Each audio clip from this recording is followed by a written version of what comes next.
उस दिव्य छवि को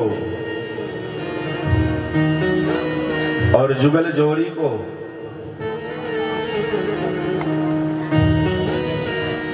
द्वारिकापुरी की माताएं बहुत सुंदर सजाई।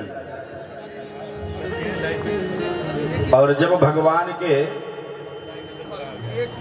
मुखमंडल को निहारने लगी तो इनको ऐसा आनंद प्राप्त होने लगा कि वो सब भगवान से कहने लगी, हे प्रभु, मानो आज संसार का सारा सुख हमें प्राप्त हो रहा है, ऐसा हम सबों को लग रहा है।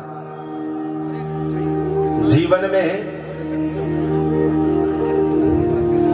जो चाह थी हमें वह आज हमें प्राप्त हो रहा है। सब कुछ आपने प्रदान कर दिया और ऐसे ही हमें आप प्रदान करते रहना। हमारे जीवन में ऐसे ही रस का संचार करते रहना। उस रूप माधुरी को देख करके भगवान द्वारिकाधीश और मैया रुक्मिणी को देख करके सभी द्वारिकापुरी की माताएं कहती हैं, क्या कह रही हैं? हरे रस ही रस बरसइयो लला जी, रस ही रस बरसइयो लला जी, रस बरसइयो लला जी, हे प्रभु रस बरसइयो लला जी। जैसा रस आनंद आपने हम सबों पर बरसाए हैं, ऐसे ही रस हमेशा आप, ऐसा ही आनंद हमेशा आप बरसाते रहना। रस ही रस बरसइयो लला जी, रस ही रस बरसइयो लला जी। सखी संग में लोनो लोनो, सखी संग में लोनो लोनो, सखी संग में लोनो लोनो, सखी संग में लोनो लोनो। आनंद आनंद आनंद कमल पिलइयो लला जी, आनंद कमल पिलइयो लला जी। रस ही रस बरसइयो लला जी, रस ही रस बरसइयो लला। राधे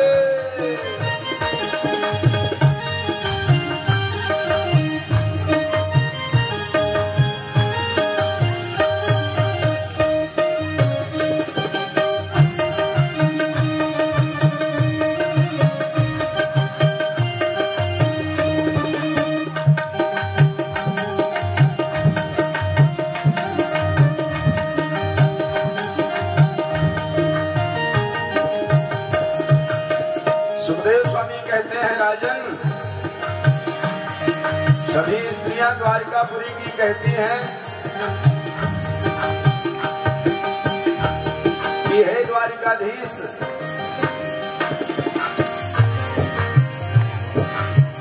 चितवन चारो चलाय चित को, चितवन चारो चलाय चित को, चितवन चारो चलाय चित को, चितवन चारो चलाय चित को।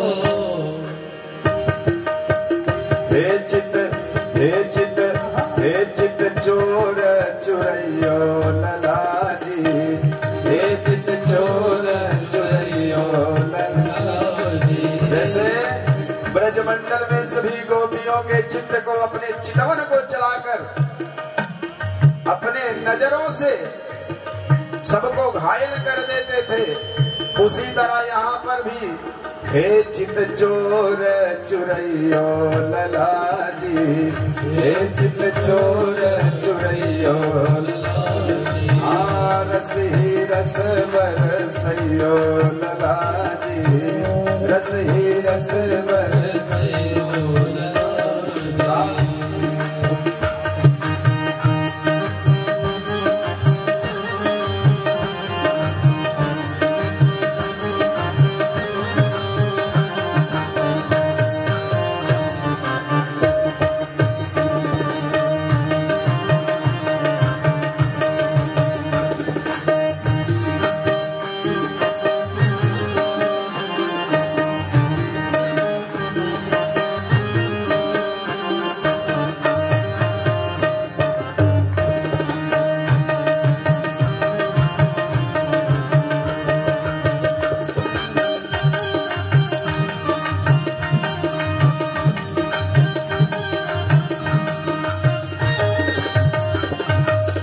अरुण अरुण अधरन को बित अरुण अरुण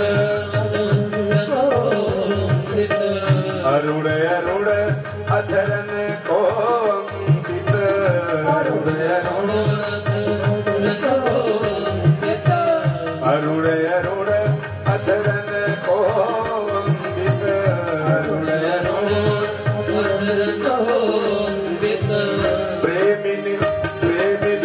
प्रेमिन पूर्ण पिलयो ललाजी प्रेमिन पूर्ण पिलयो रस ही रस बरसयो ललाजी रस ही रस बरसयो ललाजी।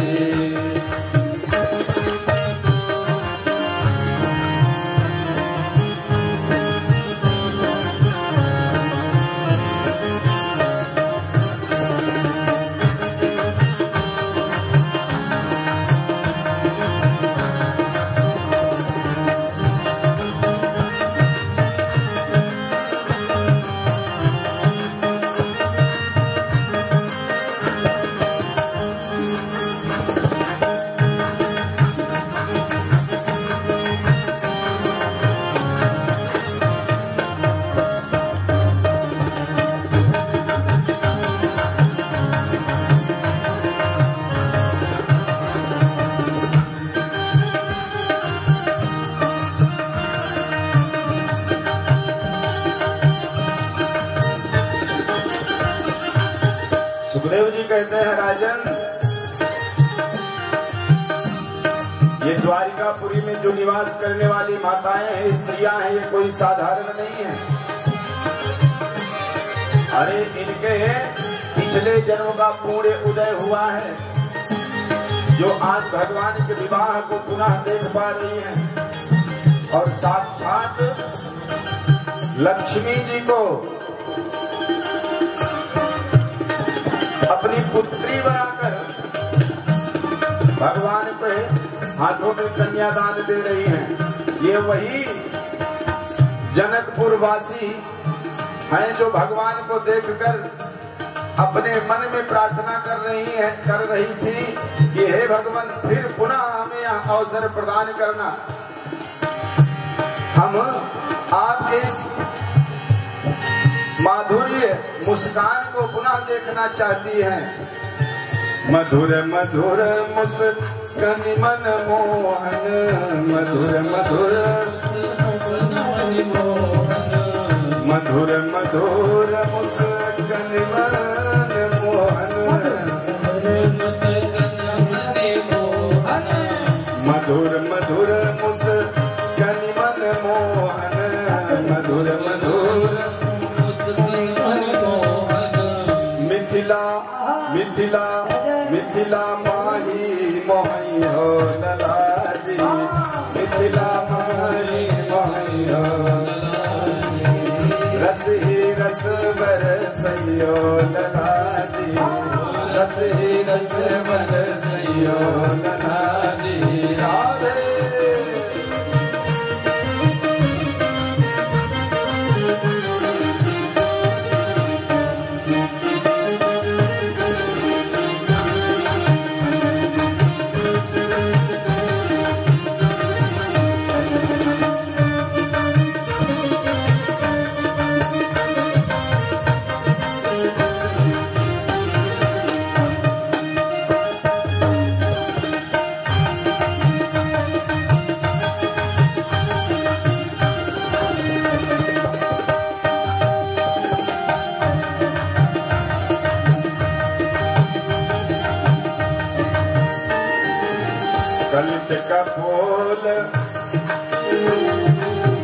कलित कपोल सखी जान प्यारे कलित कपोल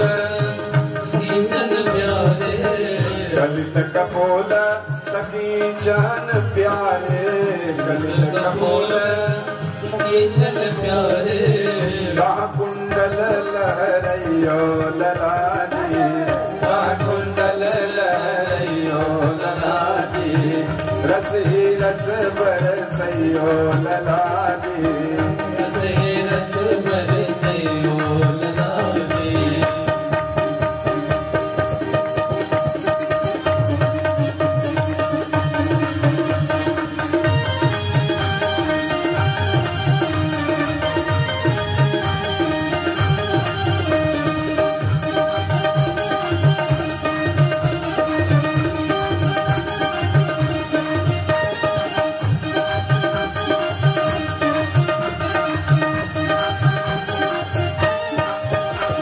अरे कुंचितकारी अलकेत उत कुंचितकारी अलकेत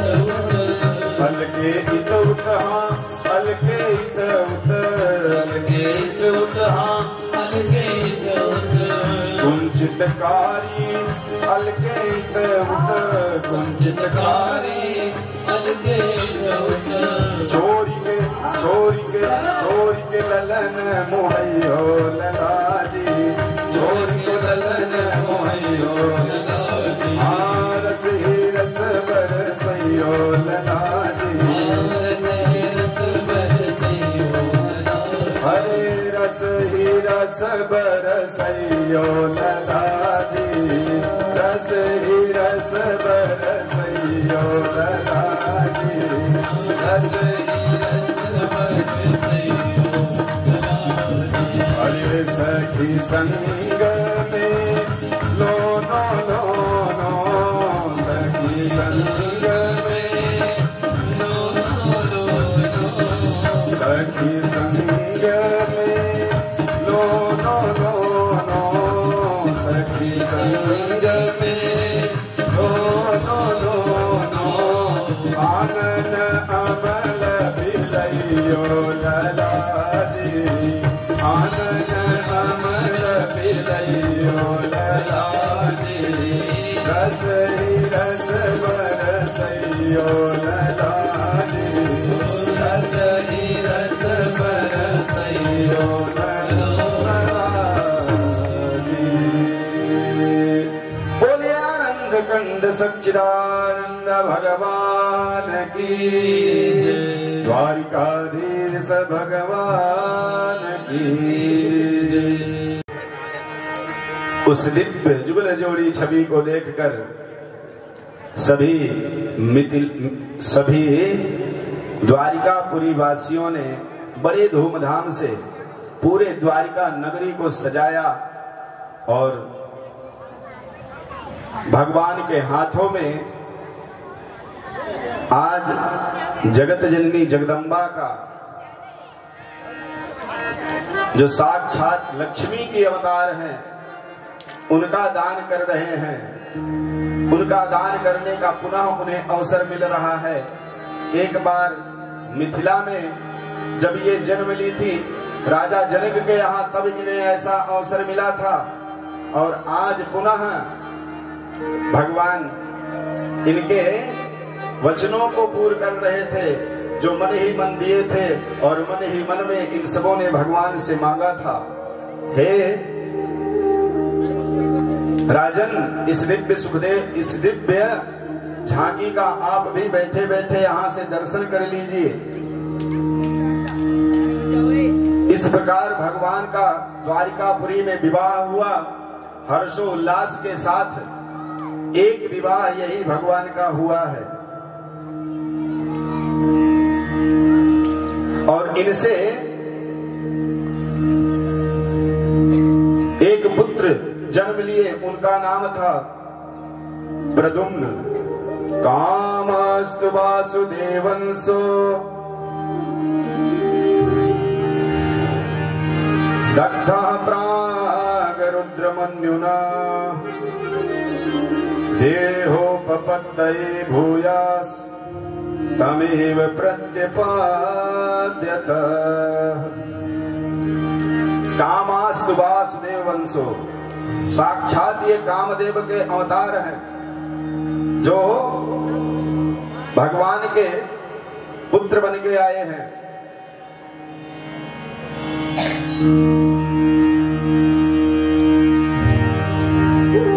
परीक्षित ने कहा गुरुदेव, कामदेव जी को भगवान का पुत्र बनना पड़ा,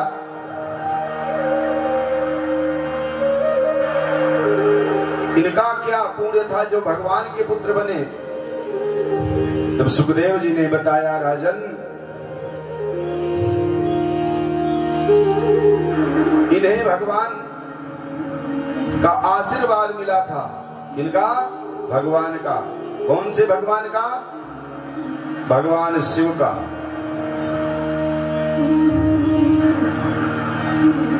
इन्हें अभिमान हुआ था कि मैं सबसे बलिष्ठ हूं, मुझसे कोई नहीं बच सकता। भगवान भोलेनाथ के समक्ष जाकर अपराध कर बैठे। और जब भगवान भोलेनाथ का तीसरा नेत्र खुला, क्रोध में आकर अपना तीसरा नेत्र खोले तो कामदेव को भस्म कर दिए।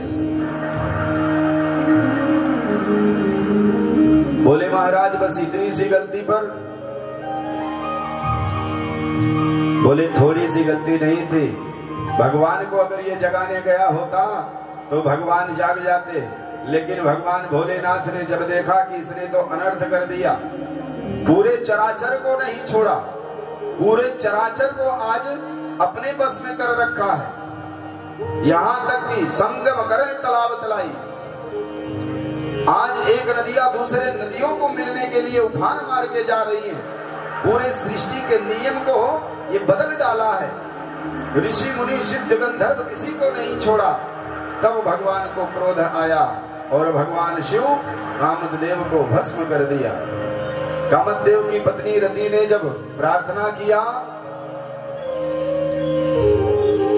तब भगवान भोलेनाथ ने कहा, कृष्ण तनय होई है पति तोरा, कृष्ण तनय होई है पति तोरा, कृष्ण तनय होई है पति तोरा, कृष्ण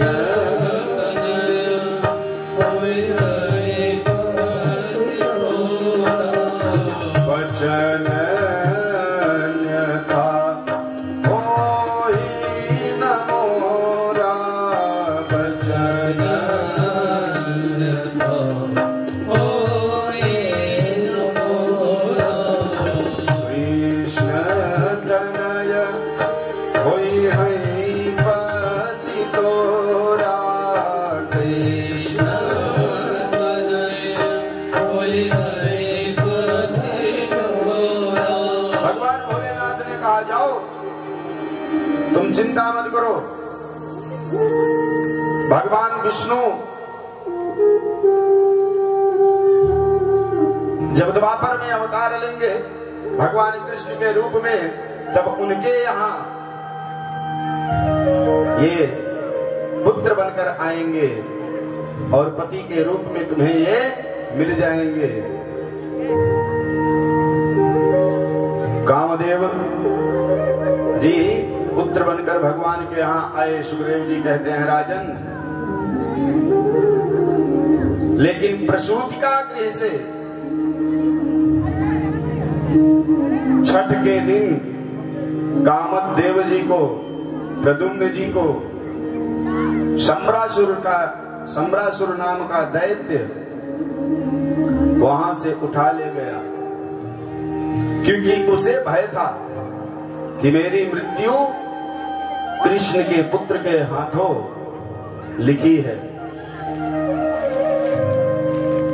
इसलिए वह प्रसूतिका गृह से चोरी करके लेकर चला गया। नारद जी ने देखा कि ये भगवान के पुत्र को ही लेकर जा रहा है, तो वहां बीड़ा बजाते पहुंच गए। श्रीमन नारायण नारायण नारायण, श्रीमन नारायण नारायण नारायण, श्रीमन नारायण नारायण नारायण, श्रीमन नारायण नारायण, लक्ष्मी नारायण नारायण नारायण, लक्ष्मी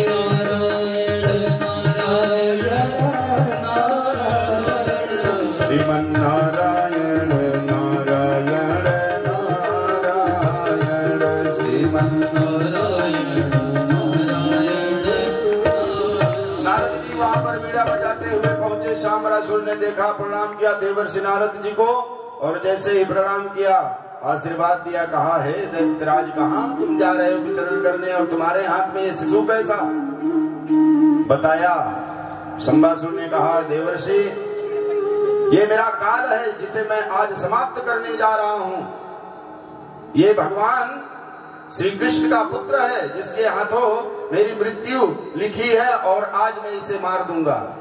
नारद जी ने कहा, ये 6 माह का, ये 6 दिन का बच्चा और तुम्हारा काल, ये कैसे हो सकता है? बोला, ये मैंने आकाशवाणी के द्वारा सुना है, ये झूठा नहीं हो सकता। बोले, तुम इतने बलिष्ठ होके और इसे एक छोटे से नन्हे बच्चे को मारने जा रहे हो, जिसने अभी ठीक से अपनी माँ का दूध पान भी नहीं किया, और तुम्हारे हाथों इस नन्हे से बच्चे का अगर मृत्यु हो गया। एक जगह तो नारद जी छोड़वाए नहीं, कंस छोड़ने वाला था तो उसको मरवा दिए। देख लो इनकी बुरा गणित। और यहाँ ये मारने जा रहा था, नारद जी कह रहे हैं, क्या जघन्य अपराध करने जा रहे हो? क्योंकि उन्हें पता है कि ये कैसे तरेगा, तरने का ही उपाय रच रहे हैं संबरासुर के। नारद जी ने कहा, राजन तुम इतने बलिष्ठ हो, इतने मायावी हो, और ये नन्हा सा बालक जिसे देखकर डर रहे हो, काल बता रहे हो, अगर आपने इस बच्चे को अपने हाथों से मार दिया तो तुम्हारा क्या अस्तित्व रह जाएगा? लोग तुम पर हंसेंगे कि एक 6 दिन के बच्चे का हत्या कर दिया संबरासुर ने। नारद जी ने पूरे माइंड को धो दिया, वाश कर दिया। संबरासुर ने कहा, नारद जी आप बात तो सही कह रहे हैं, तो मुझे क्या करना चाहिए? बोले, इस बच्चे को मारो मत, मैं जो बताता हूं वो करो। इस बच्चे को इस समुद्र में डाल दो। यदि समुद्र में डाल दोगे तो तुम्हारे हाथ से बच्चे का मृत्यु भी नहीं होगा और ये मछलियों का ग्रास बन जाएगा, ये बचेगा भी नहीं, तुम्हारा कार्य भी सिद्ध हो जाएगा और तुम्हारी हंसी भी नहीं होगी, अपकीर्ति भी नहीं होगी। संबरासुर नारद जी ने जैसा कहा वैसा ही किया। बोलिए जय जय श्री राधे। है एक है दोनों, न एक है न वो कम है, हरि है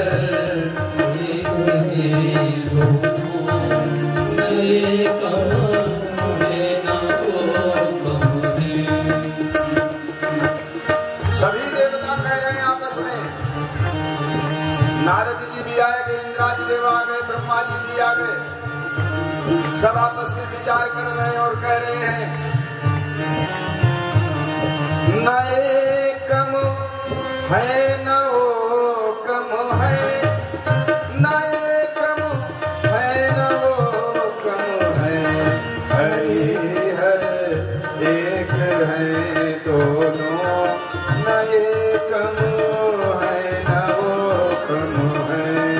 हरि हर एक है दोनों, न एक है न वो कम है।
ससुर घर दोनों रहते हैं, ससुर घर दोनों रहते हैं, न ये कम है न वो कम है, ससुर घर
का प्याला पीते हैं तो नारायण तो साक्षात प्रेम रस का प्याला पीने वाले हैं।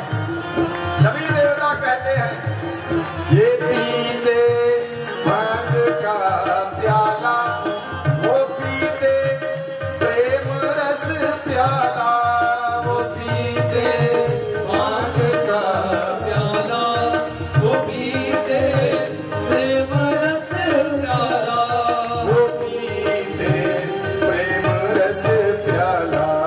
नशे में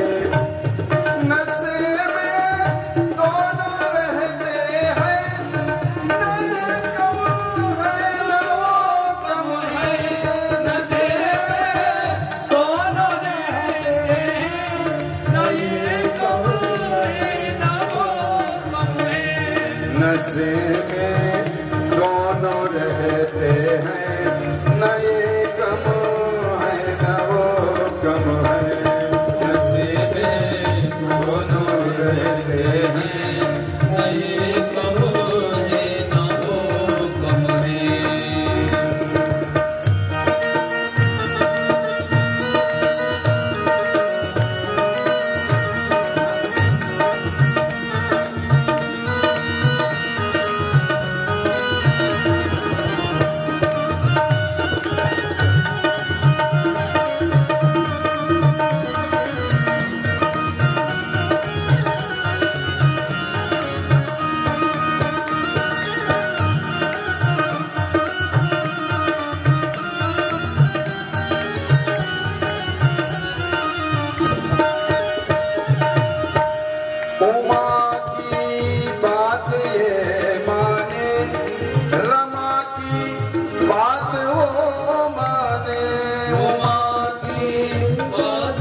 रमा की बातें माने, उमा की बात वो माने, उमा की बातें माने, रमा की बातें माने।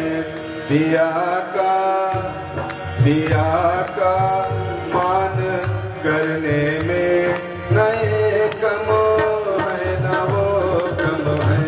प्रिया का मान करने में नए कम है न वो कम है। हरि हर एक है दोनों, नए कम है न वो कम है। हरि हर एक है दोनों, नए कम है न वो कम। राधे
जगत उपकार करने में, जगत उपकार करने में न एकम है न वो कम है, हरि हर एक है दोनों, न एकम है न वो कम है, हरि हर एक है दोनों, न एकम है न वो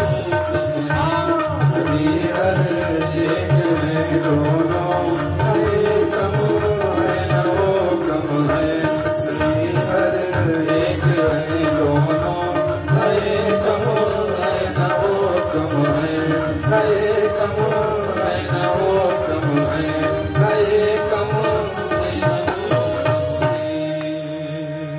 भगवान की। सुखदेव जी कहते हैं और तीर का संधान किया, भोलेनाथ को बांध दिया। भगवान भोलेनाथ बध गए, और जब भगवान भोलेनाथ बध गए तो भगवान श्री कृष्ण महल में प्रवेश कर गए, और जैसे ही भगवान भोलेनाथ महल में प्रवेश किए, सभी सैनिकों को परास्त करते हुए अपने सुदर्शन चक्र को आदेश दिए। सुदर्शन चक्र जाकर के बाणासुर के हजारों हाथों को काट डाला, चतुर्भुज रूप में लाकर छोड़ दिया। बाणासुर का जैसे ही 996 हाथ गायब हुए, जो बाणासुर का अहंकार था वो दूर हो गया, और भगवान के चरणार बिंदु में आकर गिर गया। हे प्रभु, हे दीन बंधु, आप मेरी सहायता करें। माताओं, धूप बत्ती यहां मत लगाना, गला खराब हो जाएगा। बोलिए जय जय श्री राधे। भगवान ने कहा, हे बाणासुर, मैं तुम्हें मारने नहीं आया हूं, तुम निर्भय रहो। तुम भोलेनाथ के भक्त हो, भला मैं तुम्हें कैसे मार सकता हूं, लेकिन तुमने जघन्य अपराध किया है, मेरे पोते को बंदी बना लिया है। बाणासुर कहा, प्रभु मैं जानता नहीं था कि आपका पोता है। भगवान ने कहा, मेरे पोते की कोई गलती नहीं है इसमें, क्योंकि आपकी पुत्री ने हमारे पोते को मंगवाया है, मैं ये सब जानता हूं। जब सब बताया तो बाणासुर ने कहा, हे द्वारिकाधीश, हमारे ऊपर कृपा करें और हमारी पुत्री का विवाह अपने नाती के संग कराएं। भगवान ने कहा, यह रिश्ता मुझे मंजूर है। सुखदेव जी कहते हैं, राजन, भगवान ने बाणासुर को चतुर्भुज रूप में इसलिए लाया कि मैं चतुर्भुज हूं, और ये 1000, इससे मैं रिश्ता बनाने जा रहा हूं, और अगर ये अधिक रहेगा तो बार बार मुझे सुनाता रहेगा, इसलिए रिश्ता उसी से करना चाहिए जो बराबर का हो।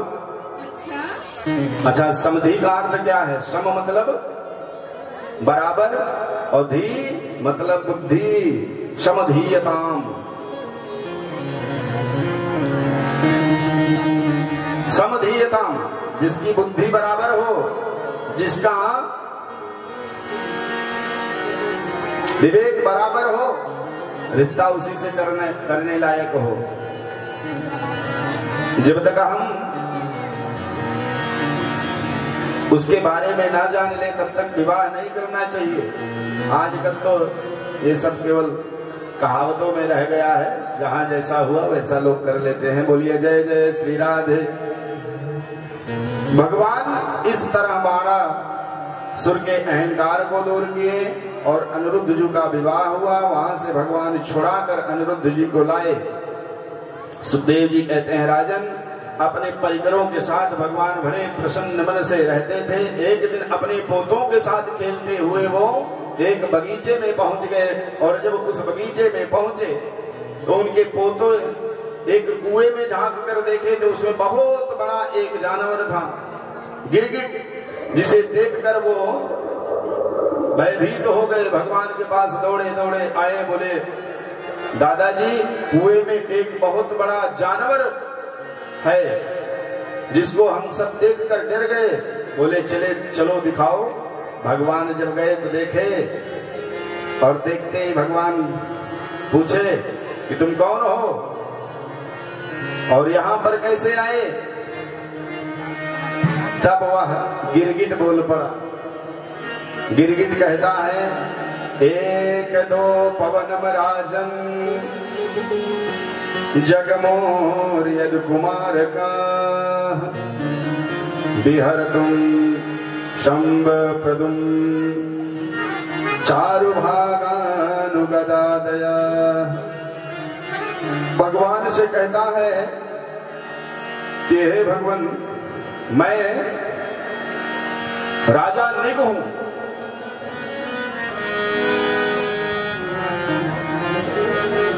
और मुझे गिरगिट की योनि में आना पड़ा। बोले क्यों? बोले महाराज, दानी तो मैं बहुत बड़ा था। प्रतिदिन मैं 2-2 लाख गैया दान किया करता था, ब्राह्मणों को बुलाकर उनको दान दिया करता था।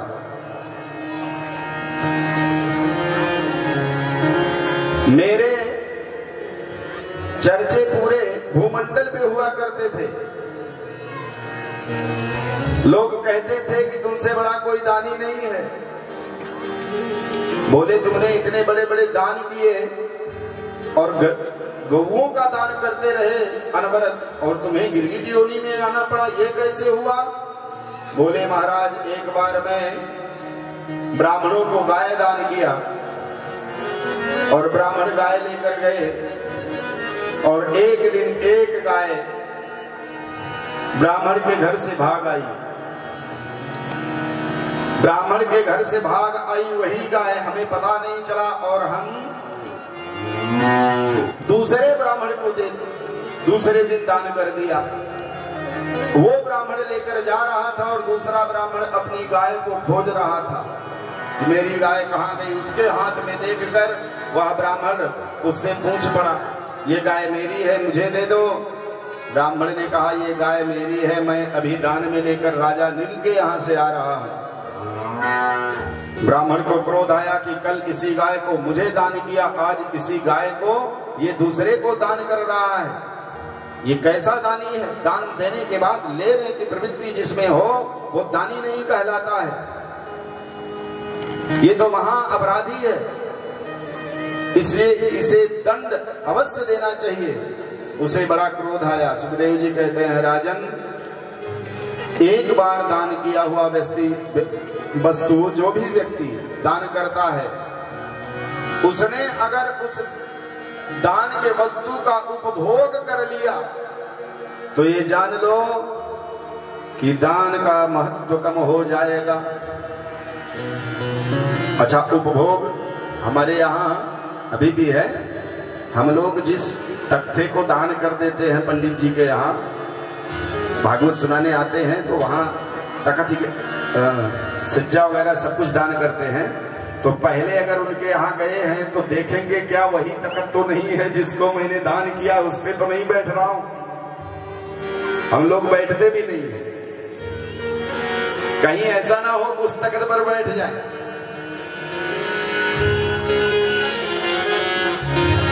उसका स्पर्श भी नहीं करना चाहिए।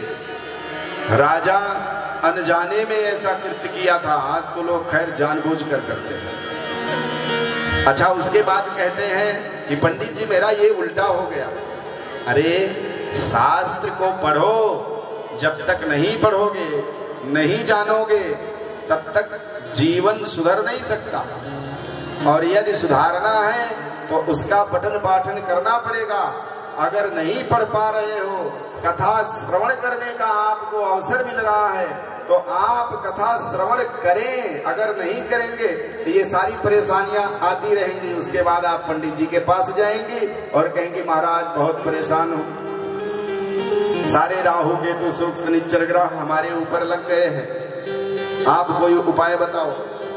हकीकत ये है कि ये पापात प्रभावात नरकम प्रयाति, थोड़ा सा हमसे भूल हो गया है, बस उसी का है, उसी का दोष है जो हम भोग रहे हैं। इससे बचने के लिए हमें इन चीजों का ध्यान देना पड़ता है। बोलिए जय जय श्री राधे। सुखदेव जी कहते हैं राजा परीक्षित वह ब्राह्मण गया राजा निग के पास और कहा राजन क्या तुमने आज ये गाय इस ब्राह्मण को दान दिया? राजा निग ने कहा हाँ मैंने इस ब्राह्मण को दान दिया। तो कहा कल तुमने यही गाय मुझे भी दान दिया था, तो क्या ये गाय तुम्हारी थी जो तुमने दान में दे दिया इन्हें? राजा ने कहा ब्राह्मण देवता मैं इस बात को जानता नहीं था। ब्राह्मण को क्रोध आया और उसने कहा गिरगिट की तरह रंग बदलते हो, इसलिए जाओ तुम गिरगिट हो जाओ।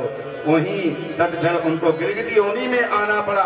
भगवान को जब सारा वृत्तांत सुनाया सुखदेव जी कहते हैं राजन पूरी क्या प्रभाव ऐसा था जो उसने दान दिया था, उस दान का प्रभाव ऐसा था कि भगवान को स्पर्श करके उस गिरगिट योनि से मुक्त करना पड़ा और वह गिरगिट योनि से मुक्त हो गया। और जैसे ही गिरगिट योनि से मुक्त हुआ भगवान के हाथों वह भगवान के चरणार बिंदों में प्रार्थना करने लगा, हे भगवान बड़ी कृपा हुई जो आपका दर्शन मिला और आज इस गिरगिट योनि से मुझे छुटकारा मिला।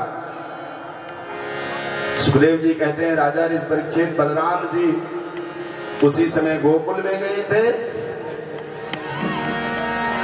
और गोकुल में वो सभी गोपों के साथ विहार कर रहे थे, मदावेश में क्रीड़ा कर रहे थे। बलभद्रा कुरु श्रेष्ठ भगवान रथमस्थिता सुहादेद दृच्छुरुत्कंठः प्रयायो नंद गोकुलः। सभी गोपों से परस्पर मिले और सभी गोपों के साथ में क्रीड़ा किए और यमुना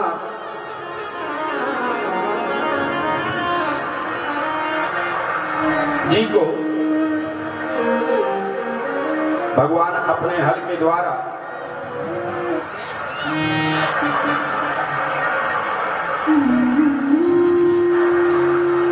एक बार समीप पे करने के लिए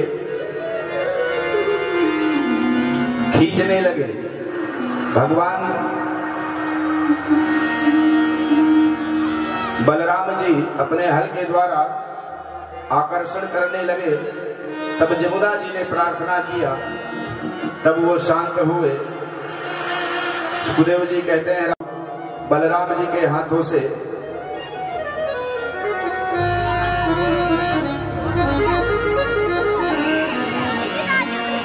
बोलिए जय जय श्री राधे।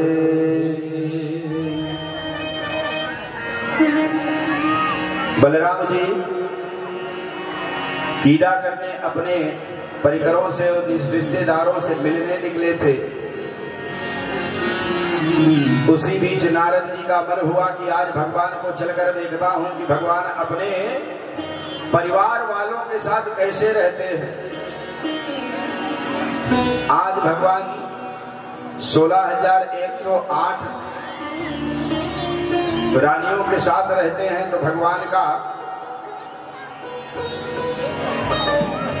जीवन कैसे व्यतीत हो रहा है। कोई व्यक्ति एक पत्नी नहीं संभाल पाता और ये 16,108 पटरानियों को संभाल रहे हैं।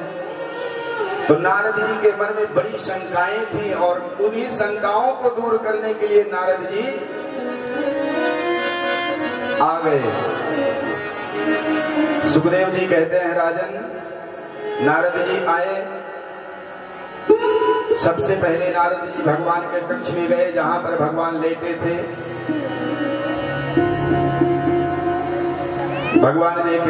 भगवान ने देखा कि नारद जी आए हैं, बड़े प्रेम से बुलाए, आइए देवर्षि नारद जी, कैसे आना हुआ। प्रणाम आशीर्वाद हुआ। रुक्मिणी जी पंखा झेल रही थी भगवान को। नारद जी ने कहा प्रभु ऐसे ही आपका दर्शन करने का मन हुआ तो आ गया।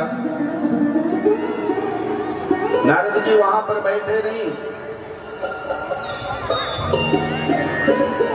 भगवान ने कहा नारद जी आप कहां जा रहे हो। बोले भगवान थोड़ा सा एक कार्य है, भूल गया हूं तो बाहर ही, अभी मैं आ रहा हूं। थोड़ी ही देर में मैं आ रहा हूं। भगवान सभी बातों को जानते थे। नारद जी दूसरे कक्ष में प्रवेश किए। जैसे ही दूसरे कक्ष में प्रवेश किए सत्यभामा जी के, तो भगवान वहां भी लेटे थे।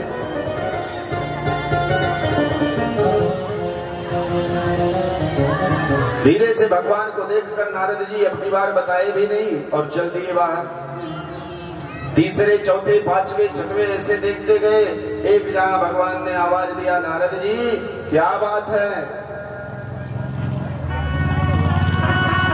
आप बार बार देख करके निकल जा रहे हो, मैं आपको बुला रहा हूं, आप आ नहीं रहे हो।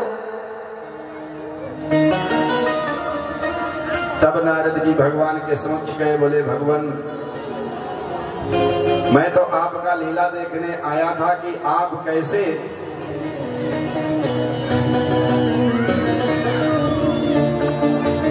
लीला कर रहे हैं, उन्हीं लीलाओं का दर्शन करने आया था। भगवान ने कहा, नारद जी लीला का दर्शन कर लिया आपने? बोले प्रभु लीला का दर्शन हो गया, अब मैं आपके मर्म को जान गया। हरि अनंत हरि कथा हरि अनंत है, आप तो जितना चाहो उतना रूप बना सकते हो। ये तो 16,108 की बात है। हे प्रभु आप अनंत हो और आपकी कथाएं भी अनंत हैं, इसलिए प्रभु मुझे क्षमा करना जो मैं आपके यहाँ आकर और आपके प्रति संदेह किया। नारद जी भगवान से क्षमा मांगे। सुखदेव जी कहते हैं भगवान अपने परिकरों के साथ बड़े खुशी मन से रहते हैं। इतना भगवान का सेवा करती हैं पत्नियां कि भगवान यदि सोए रहते हैं और 4 बजे सुबह भोर में ब्रह्म बेला में मुर्गे बांध देते हैं, तो उन मुर्गों को कहती हैं, रे रे कुक्कुटा प्रिय विच्छेद कप्रतार बोधका यूयं शीघ्रमेव कथं न मृहध्वम्। सारी पत्नियां कहती हैं, रे रे कुक्कुटा, अरे मुर्गे,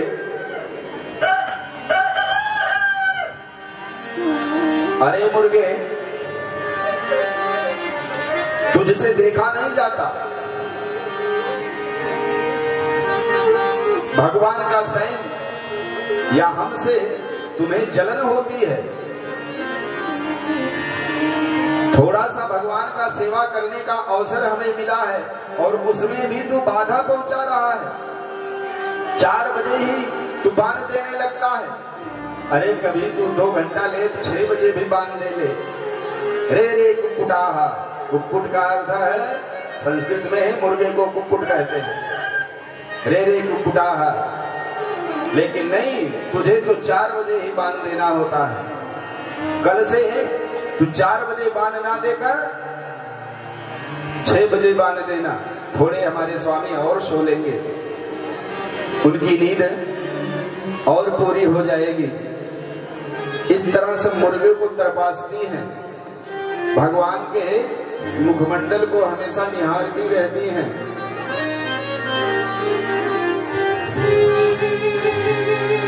सुखदेव जी कहते हैं, राजा ऋषि परीक्षित,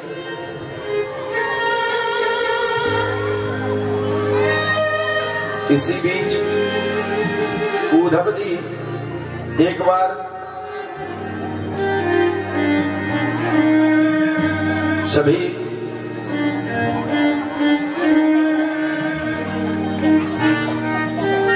पांडवों से मिले और जब पांडवों को परेशान देखा तो भगवान से आकर बताए कि आपके बुआ के पुत्र पांडव बड़े परेशान हैं।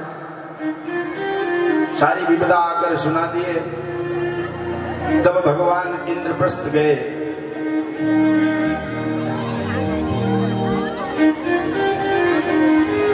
और इंद्रप्रस्थ जाकर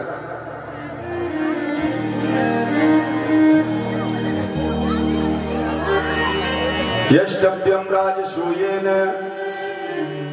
दिग्चक्र जैना विभो अतो जरा सुतज्या उभयार्थो मतो मम।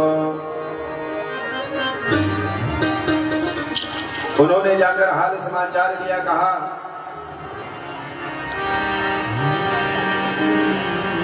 पांडव क्यों परेशान हो? बोले हे माधव, हम सब राजसूय यज्ञ करना चाहते हैं और राजसूय यज्ञ में बड़ी बाधा आ रही है, जिस बाधा के कारण हम सब परेशान हैं। भगवान बोले चलो मैं आ गया हूं, अब राजसूय यज्ञ करो, अब तुम्हारी परेशानी सारी दूर हो जाएगी। और भगवान स्वयं खड़े होकर राजसूय यज्ञ प्रारंभ कराए। और बार बार उस राजसूय यज्ञ में जरासंध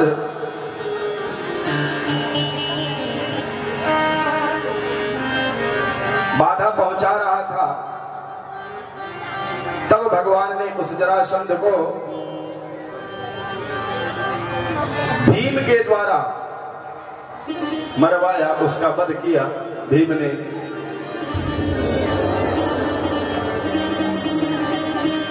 जरासंध के राज्य में बहुत सारे राजा बंदी थे। उन राजाओं को मुक्त किया, शाह सम्मान रिहाई कराए। और जैसे ही राजा भगवान कृष्ण के द्वारा मुक्त कराए गए तो सारे राजा भगवान कृष्ण की ही शरणागति ले ली। और सभी ऋषियों को बुलाकर भगवान युधिष्ठिर का राजसूय यज्ञ संपन्न कराए।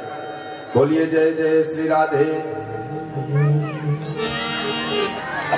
राजसूय यज्ञ संपन्न होते समय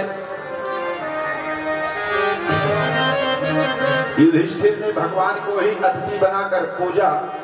और जैसे ही भगवान को अतिथि बनाकर पूजा तो शिशुपाल से देखा ना गया और भगवान के ऊपर गालियों का बौछार प्रारंभ कर दिया।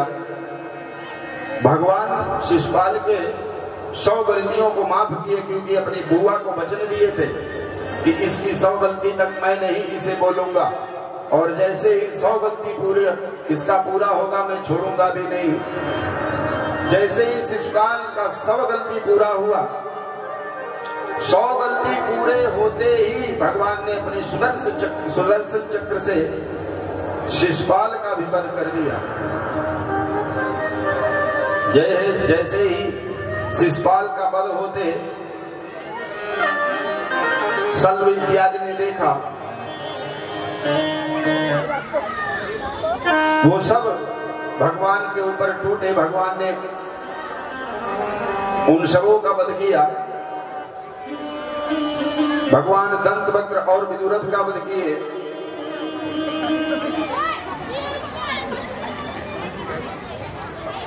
बोलिए जय जय श्री राधे।